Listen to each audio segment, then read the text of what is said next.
नमस्कार दोस्तों, स्वागत है आपका daily one topic by A K YouTube channel पर। असहयोग आंदोलन के कारण आज का हमारा टॉपिक है, जिसको हम यहाँ पर पूरी तरीके से समझाने की कोशिश करेंगे। उन सभी कारणों पर बात करेंगे, कौन कौन से इसमें कारण थे और असहयोग आंदोलन कब शुरू हुआ। तो 1920 में शुरू हुआ। किसके द्वारा ये नेतृत्व किया गया इसका? तो महात्मा गांधी जी के द्वारा किया गया था। तो वीडियो नोट को पूरा देखिएगा, चैनल को सब्सक्राइब कर लीजिए, सब्सक्राइब करके बेल आइकन प्रेस कर लीजिए। आई बटन में पूरी कंप्लीट भारतीय शासन व राजनीति की जो वीडियोस आपको प्रोवाइड कराए जा रहे हैं उनका लिंक है, जिस पे क्लिक करके आप कंप्लीट जितने वीडियो अब तक डल गए उनको देख सकते हैं। तो चलिए शुरू करते हैं आज का ये छोटा सा टॉपिक और इसे समझते हैं।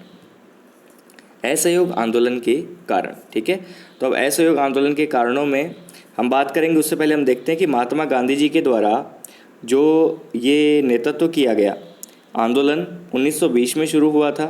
हालांकि इसकी अवधि ज़्यादा लंबी ना रही, लेकिन इसका प्रभाव जो था वो काफ़ी अधिक था।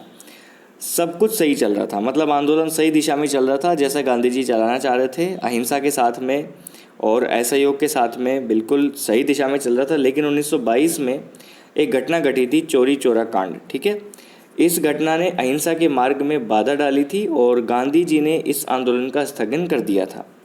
फिलहाल हम चर्चा करते हैं इस आंदोलन के मुख्य कारणों की। चौरी चौरा कांड के कारण असहयोग आंदोलन को गांधी जी को स्थगित करना पड़ा था, जिसमें उग्र भीड़ ने 22 पुलिसकर्मियों को जिंदा जला दिया था। ठीक है, मतलब एक तरीके से कह सकते हैं थाने पर धावा बोल दिया था, जिसके अंदर जो 22 पुलिसकर्मी थे उनकी निर्मम हत्या हो गई थी, जिंदा वो जल गए थे चौरा चौरी नामक स्थान पर। तो फिर गांधी जी को इस घटना से बहुत ही दुख पहुंचा। वो चाहते थे कि ये मेरा रास्ता नहीं है, तो उन्होंने समझा कि अब ये गलत दिशा में जा रहा है आंदोलन, क्योंकि जो भीड़ उग्र हुई है उन्होंने बहुत गलत काम किया है। तो इसलिए उन्होंने अपने आंदोलन को क्या कर दिया? स्थगित कर दिया था, स्थगन कर दिया था। ठीक है, अब हमें देखना है कि असहयोग आंदोलन के मुख्य कारण क्या थे, किन वजह से ये आंदोलन किया गया, किन वजह से ये मतलब एकदम से उठ के आया सामने। तो सबसे पहला जो कारण हमारे को देखने को मिलता है वो आता है रोलट एक्ट। ठीक है, रोलट एक्ट क्या था? तो अराजकता एवं क्रांतिकारी अपराध अधिनियम 1919। इसके बारे में आप ये जब समझ लेंगे तो आपको समझ में आ जाएगा कि रोलट एक्ट क्या था। दलील, वकील व अपील के अधिकार को समाप्त करने वाला कानून मोतीलाल नेहरू ने कहा था रोलट एक्ट को। ठीक है, ये जो रोलट एक्ट था ये 1919 का एक्ट था। तो इसमें यही था कि भाई किसी भी व्यक्ति को जिसके ऊपर भी संदेह हो उसको गिरफ्तार कर लो, उसके ऊपर केस चला दो, मुकदमा दायर कर दो और उसको जितना चाहे उतनी देर तक जेल में रख लो। ठीक है, तो ये एक कानून एक तरीके से कह सकते हैं कि स्वतंत्रता तो थी नहीं, जो बची कुछ स्वतंत्रता थी उसको भी छीनने की कोशिश की जा रही थी। तो यहाँ पर किसी भी भवन में घुसकर तलाशी ले सकते थे, किसी भी व्यक्ति को न्यायिक आज्ञा के गिरफ्तारी का अधिकार दे दिया गया, मतलब गिरफ्तार कर लीजिए आप। तो रोलट जो ये विधेयक था, जो ये कानून था, इसमें सीधी सीधी हमारे भारतीयों को दबाया जा रहा था। ठीक है, तो सर सिडनी रोलेट की अध्यक्षता में एक कमेटी बनी थी 1917 में। तो उसने ये कानून की सिफारिश की और ये फिर एक कानून पास हुआ जिसका नाम था अराजकता एवं क्रांतिकारी अपराध अधिनियम 1919, जिसका सीधा सीधा संबंध था कि भारतीयों को कुचला जाए। तो मोतीलाल नेहरू ने अपने कड़े शब्दों में कानून को कहा कि दलील, वकील और अपील के अधिकार को समाप्त करने वाला कानून है, मतलब इसमें किसी भी चीज़ की सुनवाई नहीं हो रही है। तो यहाँ पर तो ये हुआ कि भाई किसी भी चीज़ की यदि सुनवाई नहीं हो रही है, लोगों को गिरफ्तार किया जा रहा है, तो फिर हमें कुछ करना पड़ेगा। ठीक है, तो ये एक आंदोलन जो ये असहयोग आंदोलन था उसमें रोलट एक्ट ने बहुत बड़ी भूमिका निभाई है असहयोग आंदोलन को शुरू होने में। ठीक, अब 6 अप्रैल 1919 का दिन आता है, राष्ट्रव्यापी हड़ताल शुरू हो जाती है। शोक दिवस मनाने की गांधी जी की अपील से सरकार ने उनके दिल्ली और पंजाब में प्रवेश पर भी रोक लगा दी थी कि भाई आप ना तो दिल्ली जाएंगे ना आप पंजाब जाएंगे। ठीक, तो गांधी जी द्वारा अवज्ञा करते हुए दिल्ली की ओर कूच करने पर उन्हें गिरफ्तार कर लिया गया, मुंबई लाकर उन्हें छोड़ दिया गया। तो जनता को ये लगा कि अब जनता को लगा कि भाई ये तो बहुत गलत हो रहा है, तो जनता में विद्रोह की जो भावना थी वो उभर कर सामने आ गई। ठीक है, और सरकार का दमन चक्र प्रारंभ हो गया। तो रोलेट जो कानून था, विधेयक था, ये सीधी सी बात थी, बिना किसी सूचना के, बिना किसी दलील के, बिना किसी वकील के आपको कोई अधिकार नहीं है। आपको आपके ऊपर थोड़ा सा भी शक होता है तो आपको गिरफ्तार कर लिया जाएगा। और इस रोलेट एक्ट के अधीन बहुत सारी गिरफ्तारियां होने लगी। ठीक है, तो यहाँ पर रोलेट एक्ट के विरोध में ही आपको पता होगा कि पंजाब में सभा चल रही थी। तो वहाँ पर जो पंजाब में सभा चल रही थी, उस सभा में 9 अप्रैल को लोकप्रिय जो नेता थे वहाँ के डॉक्टर सतपाल एवं सैफुद्दीन किचलू, इनको अमृतसर से गिरफ्तार कर लिया, बिना किसी कारण के गिरफ्तार कर लिया।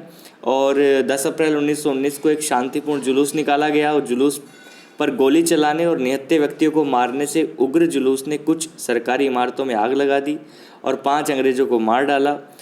इसके फलस्वरूप क्या हुआ कि 12 अप्रैल को अमृतसर शहर प्रशासन द्वारा डायर को वो काम सौंप दिया गया और अमृतसर में सैनिक कानून यानी मार्शल लॉ लगा दिया गया। ठीक है, 12 अप्रैल को मार्शल लॉ लगा दिया गया। तो अगली घटना पर हम चलते हैं। अगला कारण कौन सा था? तो जलियांवाला बाग हत्याकांड या जलियांवाला बाग विभीषिका हम इसे कह सकते हैं। 13 अप्रैल 1919 का दिन था। 13 अप्रैल 1919 का वैशाखी का दिन था। शांतिपूर्ण सभा चल रही थी। तो जनरल डायर ने सभा को अवैध घोषित किया, लेकिन ये सूचना सबके पास नहीं पहुंची क्योंकि 12 तारीख को ही इनको सारा जिम्मा सौंप दिया गया था, लेकिन इनकी जो सूचना थी वो लोगों तक नहीं पहुंच पाई। बहुत भीड़ इकट्ठी हो गई। 6 से 10 हज़ार लोग बिना किसी हथियारों के सभा में बैठे हुए थे। तो जनरल डायर एकमात्र निकलने का प्रवेश मार्ग और निकलने का एक ही मार्ग था। तो जनरल डायर ने क्या किया, वहाँ पर गोलियाँ चलवा दी। ठीक है, उस गोलियाँ चलने में जब तक गोलियां चलाई गई, जब तक गोलियों का भंडार उनका ख़त्म नहीं हो गया। तो शांतिपूर्ण बैठक चल रही थी, उस पर डायर ने गोलियां बरसाई, इतनी गोलियां बरसाई कि जब तक गोलियां ख़त्म ना हो जाएं। ठीक है, तो वहाँ पर बहुत ज़्यादा लोगों की मृत्यु हुई थी। उस मैदान से भागने का कोई रास्ता नहीं था, उसमें किसी भी प्रकार की कोई भी बचाव की उम्मीद नहीं थी। तो अमृतसर का जो ये हत्याकांड था, जलियांवाला बाग नामक स्थान पे जो ये हत्याकांड था, इससे लोग काफ़ी आहत हुए। ये चल किस लिए रहा था मैंने आपको बता दिया। डॉक्टर सतपाल और सैफुद्दीन किचलू की गिरफ्तारी के विरोध में ये आंदोलन धीरे धीरे बढ़ा था और ये पंजाब के जलियांवाला बाग अमृतसर में शांतिपूर्ण बैठक चल रही थी, लेकिन जनरल डायर के पास में सारा जिम्मा आ गया था। लोगों के पास में सूचना नहीं पहुंच पाई थी कि शांतिपूर्ण बैठक करना अब ठीक नहीं है, क्योंकि 12 अप्रैल से मार्शल लॉ यानी सैनिक कानून लागू कर दिया गया था। फिर 13 अप्रैल को तो इन्होंने मतलब इतनी गोलियां बरसाई कि पूछो मत। वहाँ पर जितने भी लोग थे उनमें से बहुत सारों की मृत्यु वहीं हो गई, अधिकतर लोग घायल हो गए, भागने का कोई रास्ता नहीं था। तो इस प्रकार से ये जलियांवाला बाग जो हत्याकांड था, ये भी अंग्रेज़ों के लिए एक चिंगारी बनकर उभरा था। ठीक है, यहाँ पर मैं कह सकता हूँ कि जो लेफ्टिनेंट गवर्नर माइकल ऑडवायर थे, उन्होंने डायर की इस कार्रवाई को ठीक बताया था कि डायर ने ये क्या किया है, ठीक किया है। ठीक है, अब यहाँ पर जो चारों तरफ से पूरे देश में जब दबाव आया तो जलियांवाला बाग विभीषिका की जांच करने के लिए कमेटी गठित की गई थी, वो थी हंटर कमेटी। ठीक है, ये भी ध्यान में रखिएगा कि वो कमेटी कौन सी थी, हंटर कमेटी। तो जलियांवाला बाग से पूरा देश हिल गया था।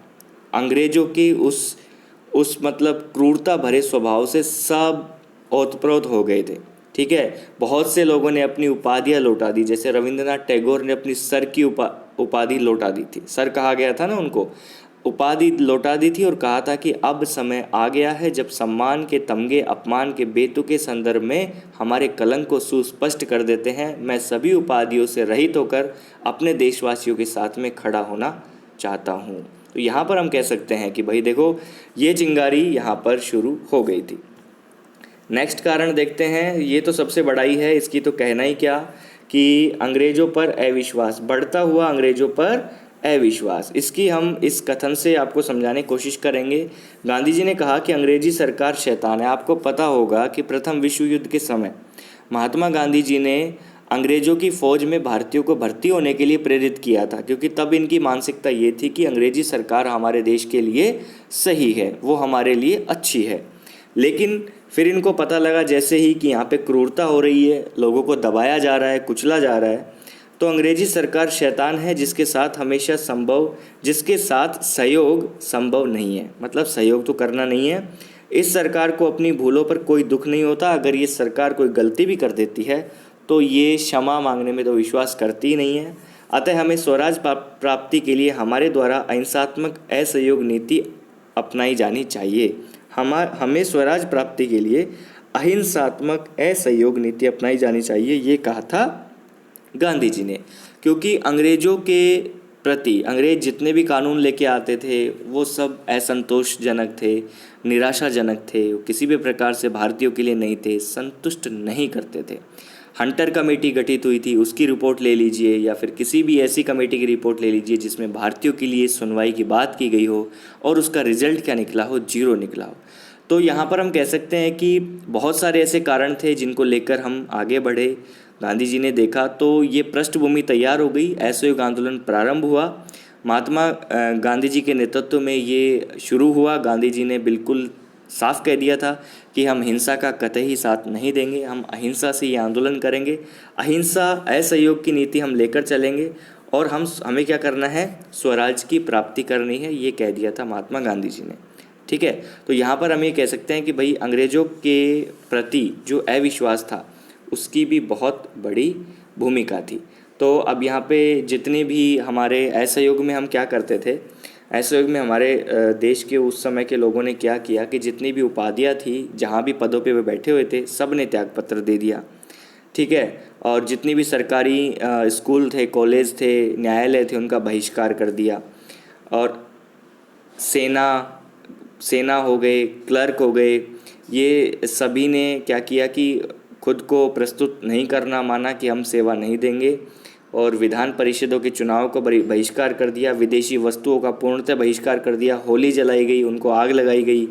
समय समय पर मतलब ये सारी घटनाएं भी होती रही जो कि एक तरीके से शांतिपूर्ण थी सारी, कि हम किसी का नुकसान नहीं कर रहे, हम स्वयं से स्वयं की लड़ाई लड़ रहे हैं और हमें क्या मिलना है, स्वराज मिलना है। ठीक है, तो ये हम समझ सकते हैं कि ये मुख्य कारण थे।